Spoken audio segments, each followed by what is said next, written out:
Сәлем достар, бүгін сіздерде Google-ға жарнама шығарудың тиімділігі жөнінде айтылатын болады.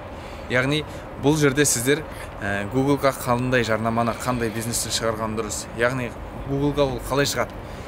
Ең бірінші сіздер кілттік сөздер бойынша жасайсыздар. Кілттік сөздер сіздің кәсібіңізге байланысты сөздер, яғни ізделінетін. Мысалға, сіз жалюзимен айналысатын болсаңыз, жалюзи в Алматы, дешевле деген сияқты сөздерді алып ішіне тіркеп қоясыздар. Және де сол сөздерді жазған адамға сіздің жарнамаңыз шығады. Яғни текстік жарнама. Ол жерден сіз нақты сізді іздеген адамдарға шығарасыз, көрсетесіз. Және де оны сөзді көріп, сіздің жарнамаңызды көріп, сол жарнаманы басқан соң сіздің сайтыңызға өтеді.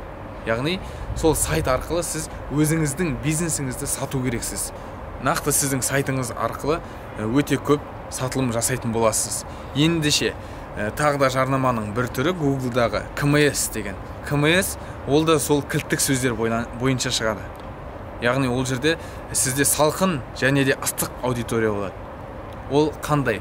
Салқын аудитория дегеніміз ол сіздің тақырыбыңызға байланысты ізделген, сол ауқымда, сол аумақта ізделген сөздерге байланысты шығатын, іздеген адамдарға шығатын жарнаманың түрі. Ол баннерлік түрде болады, не болмаса жаңағыдай әртүрлі суретпен, жазумен болады.